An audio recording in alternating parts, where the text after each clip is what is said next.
What's up, world? For those that don't know me, I'm Steve.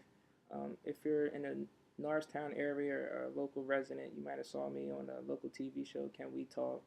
That's also archived on YouTube. Our channel is youtube.com/slash Can We Talk Show all together. And shout out to my man. Although we haven't met Josh, he hit me up on the YouTube. It's been a while, but I'm not always on there logged in and typing in stuff. But I will, communicate with you later. The reason I decided to start making some YouTube videos because I posted some other stuff, mostly entertainment, basketball, sports type of stuff. But right now I'm writing a book. It's called The Facade. It's an expose of the false things, the confusion and stuff going on in the world. So as I was writing before the book is done, I actually, you know, because I speak on different topics from the show, I wanted to just put my perspective out there on a couple issues, a couple topic matters, and different things. I might speak on some current events. Feel free to leave a comment, hit me up with a message or whatever. And if you have suggestions, I'm open to suggestions to talk about things because it's about getting the word out there. But one thing I know everybody can relate to, the first thing I'm going to speak on is about money. Not just like, oh, let's get money quick schemes and, stuff like that. But like I feel like people don't really understand what money is and but money controls everything. That's what's so interesting about it. People, what does money really mean? On a basic level, what does it mean on a deeper level? Because I don't know if people know about these words that I'm going to use, but there's an esoteric and there's an esoteric. What's that? Well, the exo is like the exterior. It's like what a lot of people are going to know, the basics. You know what I'm saying? Like kindergarten. Um, the esoteric is like the inner. That's like the deep, conscious level things. So we're not going to, jump too deep, but we're going to lead up to it. So we're going to start with the basics. One of the key things I'm talking about in the book, the first chapter actually, is etymology. What is that? Well, basically that's the word science, the history of words. What do they mean? What's the true meaning? But then also the connotative sense. Because if everybody had to do bibliographies, do stuff, looking up in a dictionary, you see sometimes words got 4, 5, 6 meanings. Well, that happens over time when you get a connotative use, even like certain places. Everybody has like their little lingo, their slang or something. It's a word that's a word and has a true or a basic definition, and then it has like a kind of like a secondary meaning. And once enough people kind of grasp that and understand it, even the Webster's dictionary will add stuff. This is a new connotative use of a certain word, such and such. But money, let's get into it. What is money? On a basic level, what is money? It's currency. It's an exchange unit that people use, for their everyday life. You need it for food, gas in your vehicle. Like you need it for everything, basically. But why is it that you need it for everything? It's on it. It says, in God we trust one. Now, some people may actually believe that do believe in God, because some people that's a whole nother reasoning. But some people, there's no God. There's whatever. Okay, cool. That's your opinion, and I'll get into the word opinion in a minute. But for those that do believe there's a true God, even so-called Christians, I happen to be a Christian. But on a basic level, people believe that because you say the word God, it all means one thing. Well, there I believe in God. There's only one God, right? That's what people will say. But even on a basic biblical level, that's not true. Why is that not true? Because you have to look at the context of the word. Sometimes God might mean the true God. It might mean like a false God as far as just a counterfeit. It could mean an idol. It's the context of the word that's key. Because the word God in and of itself, descriptive noun. So it can mean, the God of creation if that's what you believe, but in the sense of the God of creation, if that's his inscription, if it was really in God we trust, if it was that God, maybe money would grow on trees. Think about it. What doesn't grow on trees or isn't, intrinsic in nature that we actually need, like fruit, vegetables, grow from the earth, even water. All of these things are provided, but notice there's a cost for that.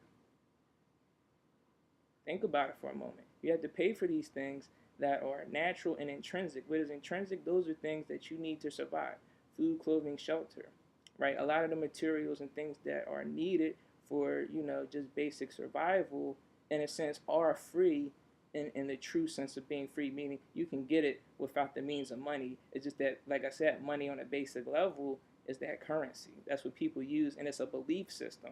Why do I say it's a belief system? Because it has no intrinsic value of itself. What's the proof? Because I know people think, oh, well, that's your opinion, different things, such and such. But the word opinion truly means a belief, right? So if something's a belief, when you say I believe in something, that means you're accepting it as true.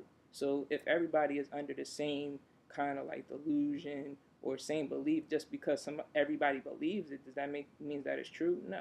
And just to not get too off subject, but Abraham Lincoln quoted that before. He was basically, it might have been like a political debate or something, and they were just saying like, oh well, he said if you call a tail a leg, does that mean now a dog has 5 legs? And somebody, yeah, you can call it if you call a tail a leg, it means it has 5 legs. He's like, no, calling a dog's tail a leg does not mean the dog has 5 legs. They have 4 legs and a tail. You know what I mean? So on a basic level, a belief or an opinion per se can be wrong. That's why, in a nutshell, if you really have an opinion that's based on a fact, like even a metaphor of a fact or a truth being light, you have perspective. The reason why I say that is because if you want to see and you have clarity, you have to have perspective, and that's that vision. You can acknowledge the truth acting on the knowledge. The knowledge has to be true, otherwise it's confusion. You see what I mean? So when somebody says opinion, that's like kind of a word I'm kind of like, getting out of my vocab. Because if you say something's an opinion, well, an opinion in its purest sense is just a belief, which means you don't have to investigate anything. And that's kind of people's, like, that's their their entitlement to being wrong, I guess you can say. Well, everybody has an opinion, that's my opinion. What's your opinion based on? What you know. So if what you know is incorrect, or if you just don't know anything, what can you really give perspective on? You're just saying things, which gets me right into the responses, okay? When you give somebody, some perspective or just bring something up, in a nutshell, there's really 4 different responses you can give, okay? The first one is no response. And no response doesn't mean they're not necessarily, saying anything or not addressing it, although that can happen. It basically means it's based off ignorance or really ignoring. I guess you could say that too. Either they don't want to acknowledge the facts, they don't investigate at all, or it's kind of like a deaf ear and a blind eye to everything. So that's something you can get on a basic level, which brings me to my favorite scripture. If you are a Bible reader, check it out. 2 Timothy 2:15. What does it say? It says, "Study to show yourself approved." Right? Why do you need to study to show yourself approved? Well, think about it even on a basic level. If you can study to show yourself approved, that means also a lack of studying can be a sign of disapproval. So think about that for a moment. But study to show yourself approved unto God, the true God of creation. A workman that needeth not be ashamed, rightly dividing the word of truth. So even when people tell you, oh, the Bible is all about faith, or somebody says that, even if, some of these preachers are saying that, the Bible doesn't teach that. It's not just about faith, because what does it also say? Faith without works is dead. That means it's null and void. You cancel it out if you say you believe in something, but you're not practicing it. Kind of practice what you preach, not being a hypocrite, those type of things. And what you need to do, in a nutshell, is study so you can know the truth for yourself. It's not just about what I'm saying. Don't believe me. Don't take my word for it. Definitely, search it out, because it might need to be corrected. I'm not up here, saying everything that I know is right. But what I am saying, I'm gonna show you the proof for it. So even if that is, incomplete or incorrect, iron sharpens iron too. It also says that. So show me the correction, because we need to get this truth out there so everybody can, play their part. Because one thing people, all these conspiracy, Illuminati, this, that, and the third, even the so-called truth movement or alternative news, it's unbalanced in a sense. You got to bring everything full circle and come into balance, not just per se from a Christian perspective, but we know there's a lot of craziness going on in the world, and it all revolves around money in a nutshell. And I'm gonna explain why in just a moment. But getting to the next part, a second response you can get out of people. First, there was no response, which can be, a sign of ignorance. Your second response you can get out of people is an emotional one. Now, some of you may have heard of a principle or just a way, I guess you could say, like a pattern of human behavior, which as you think, so you feel, so you do, right? So if you go in order to think, and that knowledge is first, which is why if they don't have that, you get no response, or you get, an ignorant response out of them. And you might get the slang ignorant too, like they're rude and all, dismissive, but in a basic ignorance, not knowing. They don't know, so they can't really interpret. They just say what they quote unquote believe, their opinion, right? But the emotional one, the second, as you think, so you feel, that emotion. Now you have people that are emotionally tied to certain things. So they're going to give you the emotional response, which in itself can be true, but it's also partial, which again, going to that truth movement, different things, it's unbalanced. We got to balance the scale. So there's, some people say there's two sides to a truth. Really, there's three. There's two opposing sides, and then there's that ultimate truth that balances it. So which one are you closer to, that ultimate truth? Are you working to that? Or are you just at a basic opinion level and, do what thou wilt, as they say. You just do whatever. You know what I'm saying? That gets you into, some imperfections, I guess you could say. And it's not always a bad thing in a sense that if you're not balanced, you're always going to do something wrong, but you can't duplicate it. You know what I'm saying? I'm a graphic designer, and even in school and stuff, when they were telling us stuff, they say, well, what's the difference between you and, just a regular person that wants to hop on a computer and do a design? Our job is to be able to do a good design every time, because we know the principles, because we're studying to show ourselves approved on that level and using our talents, but it's not, like they would say, it's not a happy accident. We can duplicate this over and over and over again, and do it in different ways. So if you're only emotional and you're not intellectual, then you're kind of imbalanced in a certain way. And a lot of organizations out there are pushing that for their own personal agenda, which again, in a lot of ways, comes down to the money. Moving forward, though, third response, you can get kind of like a secular thing. So that's like kind of like more your, your scientific. Everybody's from the show me state. I got to see it to believe it, right? So they need all this evidence and stuff. Think about when people said the world was flat, and that was accepted as a fact because everybody, or the majority of people, I won't say everybody, but the majority of people believe that. The truth is eternal. The world was round then, is round now, and it's always going to be that way. So how did they get that wrong? They wanted to, like I said, they're from the show me state. You got to see it to believe it. So they couldn't kind of like get that in their mind that just because you're building on the earth and different things, it's not totally flat, but the earth is spherical, and they hadn't reached a certain level of knowledge in that time when people believe that thing. So, you can't always base it upon the physical. Even on a certain level, everything has a physical sense and a spiritual sense. So it's like the balancing of the two is what brings it all together, which is why I said even in a negative way, because it happens negatively too, that happens with money. But I'll explain that in a few minutes.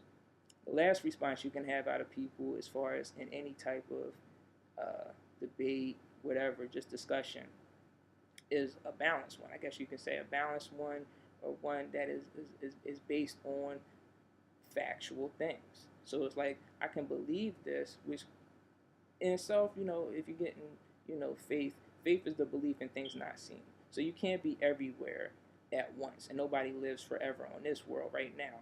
So how can you basically always need to see something to believe it? Like, we went around when, supposedly Pangea, the whole, earth was of one land, and it was together. But we can see the dividing of the shape of the continents and know that there's some separation that happened. Were we alive for it? Did we, see it firsthand? Did somebody post that on YouTube? No, but the evidence is clear. So belief isn't always just about, a spiritual sense, or you just have to have faith. There's a reason you have faith. I'll put it to you like that. There's a reason. So if you have the belief and you have the facts and it comes together, now you're in sync. So and that goes into to teachability, because a high level of teachability is you do have some level of skepticism, question things, but you don't either accept or reject it right away because you're not being emotional. See, a low teachability is, I have to see it to believe it, or you just question everything to death. Even when the proof is there, you need proof upon proof upon proof, and you can never acknowledge acting on knowledge of the truth. So that's a problem. So what am I trying to do right now? I want to bring the truth out there for everybody to have a discussion on. And I'm divided up a little bit. I don't want to have it, 4 hours long, because I know how most people are. If I can show them something, even if it's the most informational thing in the world, first thing they're going to do is look and say, well, how long is it? 4 hours, I'll make time for it later, and they probably don't get around to it. But it is what it is. So just getting into the whole aspect of money on an esoteric level. Now, we touched on the basics. The basics are it's a means of exchange. You need all these different things. And I broke down, this is the kind of responses you're going to get out of people. But what exactly is it? Believe it or not, it is something that people do worship. Why do I say that? Well, what does worship mean? Worship means, you show some type of reverence or adoration for something. Adoration, excuse me. So, what does those words, how did they make that word in the English language? Well, they broke it down from the words worth, which is like your value, something you place value on, and a ship, a condition, basically. Not like the ship like the Titanic, although, a lot of these false beliefs are going down like the Titanic as more and more evidence is presented. But ship is like a condition. So when you're putting it together, you're talking about the worth you have on something based upon the condition in which you're getting it. And think about it all the time. When people give gifts, when they get gifts, what do you have to do? You have to spend money.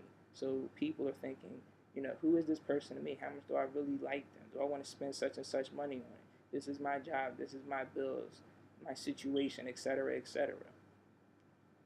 Being conscious, you have to use money. And that's the way it is. Even if for a Christian, whether you like it, love it, or in between, you have to use it. But are you being used by it? That's the key. Using it and knowing what it is and properly using it is different than worshiping it and, the greed factor. It also says in the Bible, charity covers a multitude of sin. Think about how much greed is going on where we have technology. We know there's, enough technology for everybody to eat, should be able to eat, should have food, clothing, shelter, the three basics, intrinsic things. Think about the divide of the social class. Think about country to country, different things. How is it that some people have more than what they need, and yet some people are on a day-to-day basis struggling for the basic necessities? Think about it. Think about it, really. Think about it. How does that happen in a so-called civilized world? Are we really that civilized, or is that another belief also? That's up for you to decide. I don't need to school you on that. But being what it is, it's interesting that on money it says, "In God we trust." Not on all money, but it's on a dollar bill. You can see it right here. In God we trust one, right? And they got these seals. They got, people's faces on it. This one is a New York dollar. You see that? It has the B on there. I might break that down later because that's interesting too. But again, God is not specifically a person. This is descriptive now. So exactly who is this guy? Why is it not named? Well, first of all, one of the reasons it's probably not named is because if you knew exactly what that represented, some people might not go for it. It's also a quote, not necessarily in the Bible, but people say that, a lie repeated often enough becomes true, So what's the lie? The first lie is that, number one, those dirty pieces of paper have value. And I'm not just saying that, because they're dirty, but their studies have been shown diseases, different things are carried on money. So they literally, from a physical sense, a lot of dirty stuff is done to get them, but then also it has a lot of dirty, it's just like physically dirty. That's what I mean, like even kind of like the spiritual and the physical coming together is dirty, literally. But if it's not the God of creation, money doesn't grow on trees, well, what's the name of this guy? Who is this guy? Well, from a biblical perspective, if you don't mind, if you do, fast forward, but you might miss something. 2 Corinthians 4:4, it speaks on that. But this is another thing I'm going to do. I'm going to lead up into it, because some people, they like to, it's kind of like a Bible buffet. You kind of take what you want, add what you want, and do all these little remixes and stuff like that. I'm not going to do that. To get that principle, the Bible's a book. I don't understand why people don't. So many people that have these strong opinions, perspective, whatever you want to call it, haven't read it for themselves. Like, think about all the other different things they'll read and make time for. Because, oh, I'm so busy, da da da da. Everybody's busy. You make time for stuff that you find of value. That gets down to your worship, basically. But on another level, um, people just take stuff away from it. People add to it. Think about it, even if you are a Christian, there's over 30,000 Christian denominations off of one Bible. How did that happen? Confusion, basically. But the God of this world, as it would say, there is a counterfeit God, a God of this world. Some people, whether you believe there's a devil or not, Satan or not, different things like that, whether you do or not, some people do. And some people also believe that, I don't know, the word Satan basically means like rebellion. You're the rebel, you're the one against the true God, or you're just an alternative method of thinking. Some that's why they call it the left hand path. But some people even believe that so-called left-hand path is legitimate, it's necessary, it's another way of living. So whether you believe it or not, the people who control this, they do believe that, you know, and they know what's on it. They have their inscriptions. That it's a sealed document. You know what I mean? It has the seals on it. It has all these other different things. They believe that stuff, so they enforce it on other people. And what's interesting is that I've been doing a little bit studying on the Hebrew and different things like that.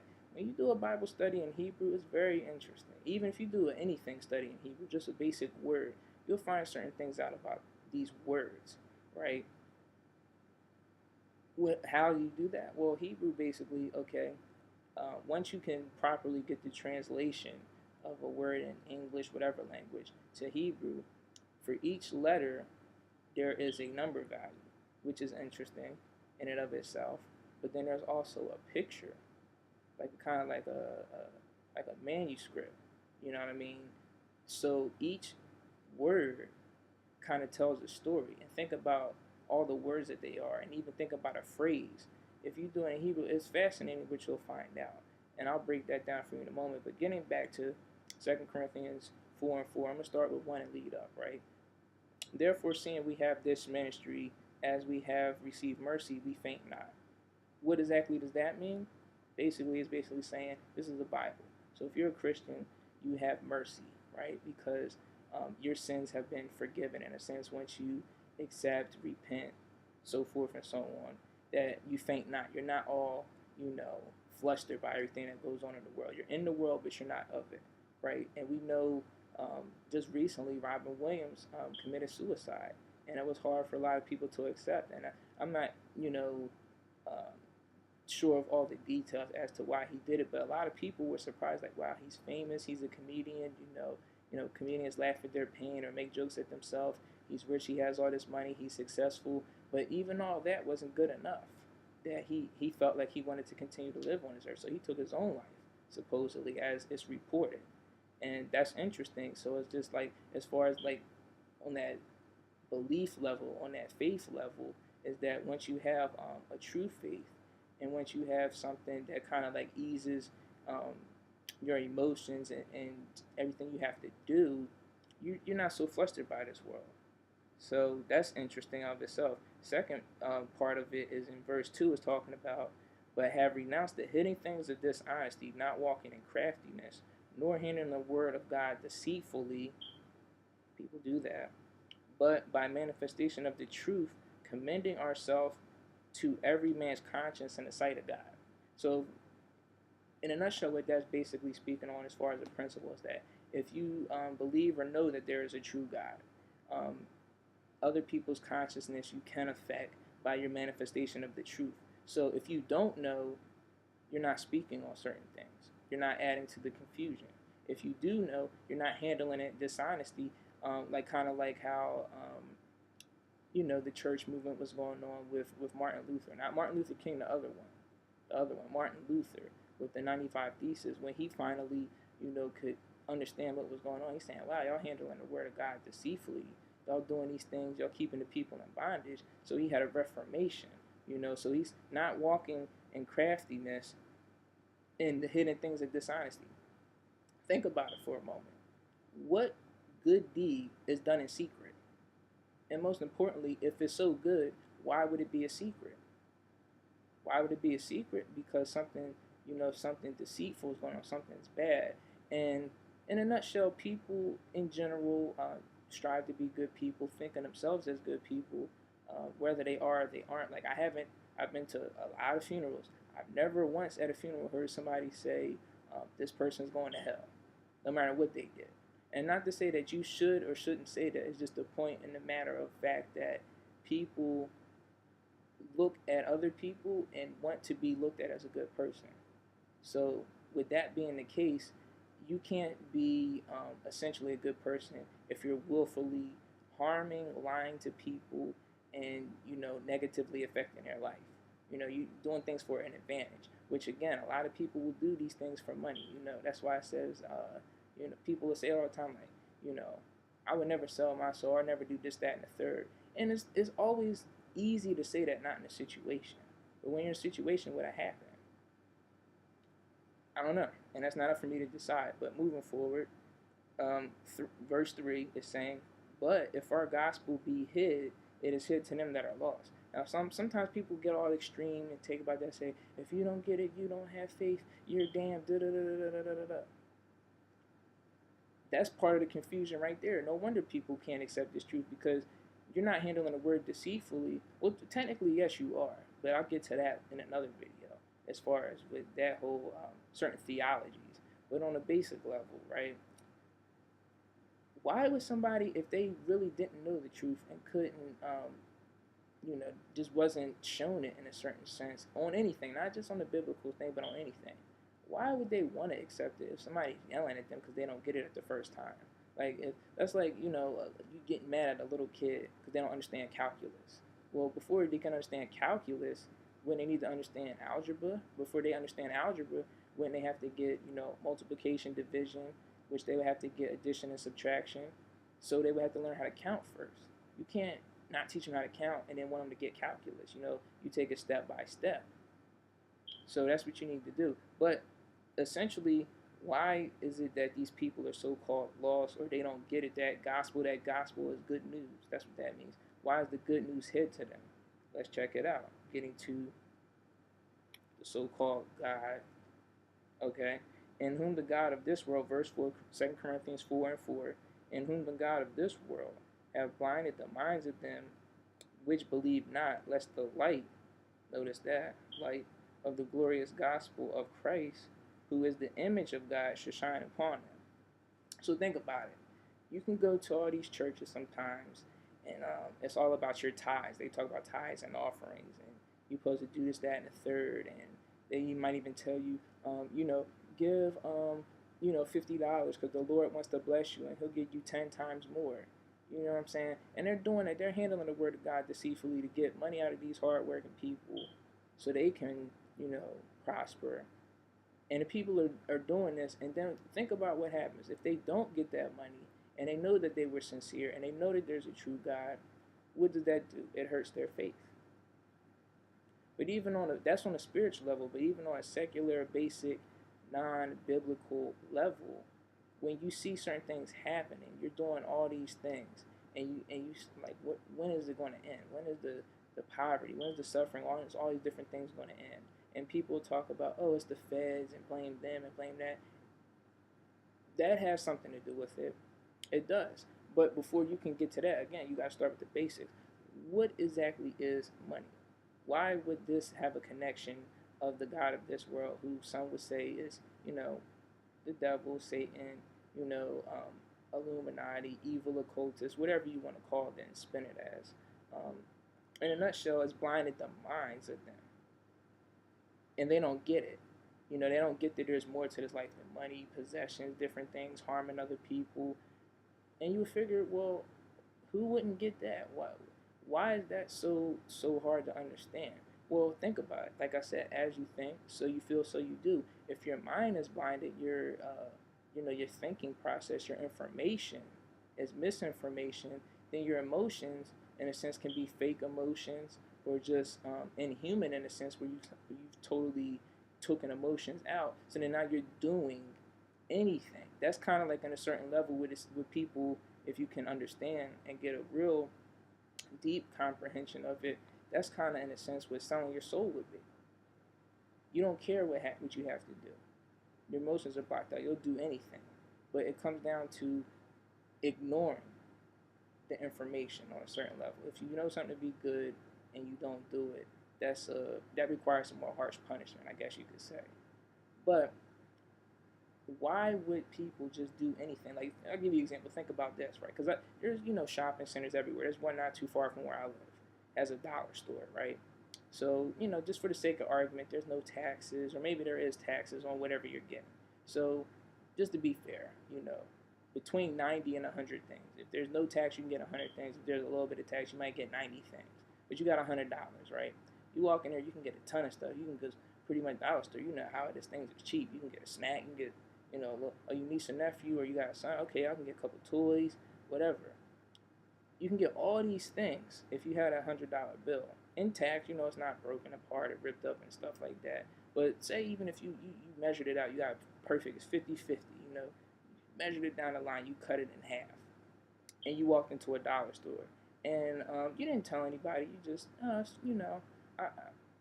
couldn't get no change or whatever, so I just figured I'm going to cut the money in half. It's money, they know it's money, they could, mark it with the marker, check that it's real, whatever. I should be able to get something. Go ahead and try it. Even at a dollar store, go ahead and try it and see what you walk out with. You're going to walk out with nothing. You know why? Because that money is an illusion. Think about it. If you have a $100 bill, it's a real $100 bill. We're not talking about no fakes or no. You have a real $100 bill. It's cut in half.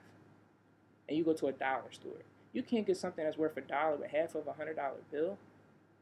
That's a problem. If you really think about it. But this same currency is controlling your whole life. That's what makes it such an illusion, because it don't matter which parts you have. It's not like the right or the left side is what they need to stamp of approval. You need that whole thing. So if one side or the other isn't worth $50, how does it go from 0 to 100? People talking about that 0 to 100 and all that stuff, and that's whatever. But when you have a full $100 bill intact, you can get 100 things out of a dollar store, hypothetically, or you can get more than one, basically. You can get whatever you want. But if you have it divided in any portion, even if it's 3/4 of the way, half, whatever, you can't even get something out of a dollar store. But this is supposed to be the mighty dollar, as they say. It's supposed to be the currency. It's supposed to be, what you go to work for, which you can go to jail for if you steal or if you don't pay your taxes and stuff like that. Why is that? Because people believe in it as a currency. They look around, this person's doing it, that person's doing it. If you see this and you made it this far and you watched the video through, when you go to work tomorrow, ask one of your coworkers or ask a couple of them, why do you go to work? I guarantee they're going to tell you to get money, but outside of that, they don't know. They just know everybody else is doing it. That's the way it is. That's survival. Show them this video. Show them this video and allow me to break it down for you, if you will. Just on a lot of different levels, but just that basic example I made. That basic example. You can go to a dollar store and have a $100 bill. Or it don't have to be 100. It could be 100. It could be, 50, 20, whatever. It doesn't matter, because the same thing is going to happen. If you have a half of a $100 bill or any other portion, 50, 20, 10, 5, whatever, you can't get anything with that. But if you have two halves of that dollar, it's not divided, it's not ripped up. Even if it's ripped up, people that tape it together. You know why they tape it back together? Because they know for a fact that if you have it and it's messed up, you won't be able to get anything with it. So whatever you had to do, that labor, that hard work, whatever you went through to get that money, is pointless now if you don't have everything intact. And then there's so much theft going on. There's so much people losing stuff, identity theft. That's why they have, the idea that these RFID chips, people, that's got to be the mark of the beast. People do anything for money. I'm not getting chipped. That's true in a limited sense. But in order to get chipped physically, you have to have an emotional attachment to it first, which is based on your knowledge, which means you think of it so highly that you'll go through anything in order to get it. So is the mark physical or spiritual? I'll get into that later, but you meditate on that. You think about that. and come up with your own conclusion. But from what's presented is that as you think first, so you feel secondly, so you do thirdly. And think about who's doing what and how it's happening. And nobody seems to know what's going on or keep it all together. What's going on. Well, like I said, I did a breakdown of money in Hebrew, among other things. And this is what's so interesting about it, right? So in the Hebrew, it's very different than English. It reads right to left. It's like almost day and night, completely different. But it has three letters, and those three letters have symbols, like I was telling you before. It has symbols. This is what's interesting about it, right? So money in Hebrew is spelled KSP. The K, the symbol for it, or the picture, I guess you could say, is like an open palm. How funny is that? Because what people got they palm out for? How much you got for me? It's payday. I need mine. And everybody does need theirs, but you need to be balanced. But it's just interesting that this has been a language, these symbols have been around thousands of years, but it still correlates to today. It's very interesting. But an open palm or two open, right, is the K. The S is the second.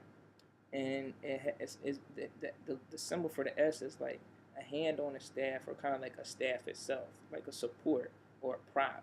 And think about that. Even it's so funny how everything comes full circle, because in English, right, what do you call a set of employees that are working for a company? They're the staff, and that they're the support. No matter how good your business is and what the product is, you do need to have a staff to keep everything functioning and do everything. So that's interesting on another level. But that's the second letter. The P is a mouth, and I know you're probably thinking like, mouth, what's that got to do anything? You can't eat money. Didn't you just say it was dirty? Yeah, it is dirty. But it's not just about the mouth. That's a symbol. But what is your mouth a symbol of? It's a symbol of your word sound power, speaking different things. And isn't that what everybody's talking about on a certain level? With discussion every day, somebody's having some type of discussion about money.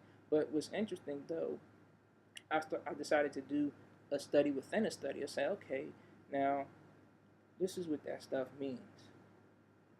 What do these words mean? Like metaphorically, or even in etymology, like what do these words mean? It's interesting. Hand is symbolic of deeds, actions, different things, and it, in a sense, it shows you like power or the possessions, the means of like controlling them, like having a power, like a helping hand or a moving hand, to do something or direct something. So that's interesting. The second letter is the S, right? That's like a hand on a staff or a support or a prop, and like I said, that has to do with employees at a job, different things, but it's really a person or something that is the source of support or assistance, right? And then you have the mouth, which is like your speech, your language, etc., etc. But it was interesting that when you go to, like I said, there's, just looking up in a dictionary, you have 1, 2, 3, etc., different definitions. Look at the second definition for mouth. Look it up for yourself. I'm going to tell you how I interpret it, but don't believe me. Look it up for yourself. And mouth says to say or repeat something without meaning it or understanding it.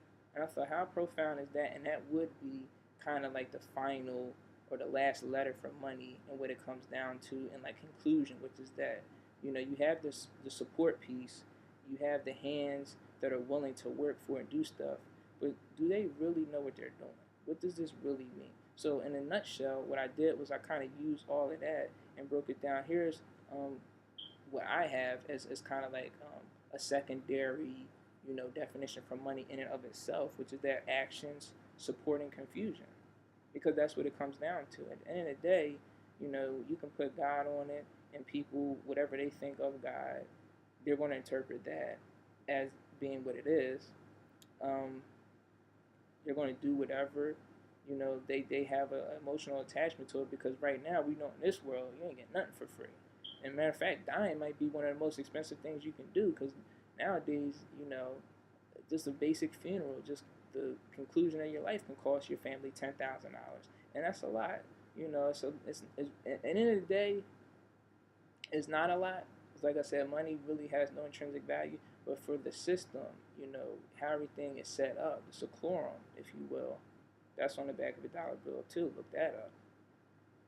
You need you need that to survive. So unless you're well off, or you had your family member had life insurance, that could be expensive, and you best believe that's going to affect their life, because they're going to try to do what they can to give them a proper burial, proper service, all these things, but it has a cost to it. So like I said, everything has a cost to it. But even if you think about, like, not to get into like too much, like what they say, like a cult, and all that debatable or controversial conspiracy stuff, if you whatever, how people talk about it. But it's interesting that if you think about, like, um, magical powers, as they say, like it's Pokemon stuff, Digimon, or that Harry Potter stuff. One thing that's consistent with the imaginary, make believe stuff, and the real life stuff that we make believe, like money, is that what do people do if they want to put a spell on somebody, like that Harry Potter stuff or whatever, right? They need people, like a person's doing it, right? They have like what's called a talisman, like some type of a physical object, right? And then they say something, don't they? They normally have like some little spell, some little voodoo, whatever they say. But think about it: a person, an object, a support piece, or a talisman, if you will, and a word. Isn't that this right here? You have people working for it. Like I said, the hand is out for it. They feel some type of way about it. They're supporting it. It's an this is really the support piece right here. Truth be told, and some it could be a credit card too or whatever. But really, in a sense, it's this dollar bill. This is the lie that's repeated, because you give somebody, like I said, everybody's from the show me see. You show them something, you give them something, and they can respond to it. And the responding is that confusion, because all these different things are going on. Nobody seems to know why. Taxes going up, all these other different things. But it really comes down to this: you have the people, you have the talisman, which is this, and you have that belief, which comes down to this: in God we trust, and all this different stuff. Now, something that was brought to my attention, just doing some research, and I thought about it. Why have they never changed the $1 bill? Think about it. Years, decades, right? $100 bill. Everybody just saw the new $100 bill that got made, and some people were saying that it has, symbolism on the back of it, and it might, but they changed it. $50 bill, they changed it. 20, 10, $5 bill, they changed it. Why is it that you think they never changed the $1 bill? You don't like Disney. Well, Disney say, "Do you believe in magic?" Well, it's got to be something magical about it, because they've never changed it. It's the root of as far as money right now in America and the world at large. People know about these right here, and it's never changed. And even like I said, on a not to get all spooky, but on a sense of casting a spell over the people and blinding their minds, as it says in the Bible and stuff like that. What do you need? People, a person, or whatever, individual, group, what have you. The talisman, something, a physical support piece, and the word or the spell. And notice, even with the word spell, when you say spelling a word and you say like spell, like casting a spell, it's spelled the same way. And that's just because, getting into the etymology thing and how words change, if you change a word, like the meaning, but it's still the same word, that in itself is a spell. So why do you think they put God on it? Because they know it's effective. Whether people believe there's a God or not, whether this came from the true God or whatever, it's effective, and they do it, and they play on what? People's emotions. Because it's easier to do that than to get everybody to critically think. Or, in a sense, there's different, propaganda and stuff like that that's been dumbing the people down for decades now, for years. So why would they comprehend and understand it? And then, even if they wanted to, or a willing mind, they're so busy working, trying to get the money, they don't do it anyway. Interesting. If nothing else, interesting. So I guess that's all I'm gonna speak on for now. There's gonna be more to come, but just think about some of the things I discussed. And like I said, hit me with a comment, suggestions, anything, and I'm going to explain, more on money and go a little bit deeper. But the reason I started with this as the first, uh, I guess you could say, video or series, I guess, that I'm going to do is because in this world, money controls so much that I figure in order for people to get the other things I'm going to speak on and different things, you got to have an understanding of money first. Like, think about how money affects people's lives and situations, or is shown to be the value of something. Like, people could say they're in love and want to marry somebody, but don't give me no cheap ring. Like, and you get these songs out there that do, if you like it, you should have put a ring on it.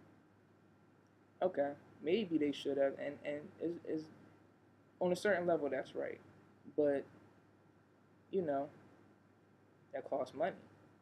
Why is it that we have to place a monetary value on essentially your soul, how much your soul made, in a sense? Think about it. And again, more to come, but think about some of the basic stuff, and let me know what you think.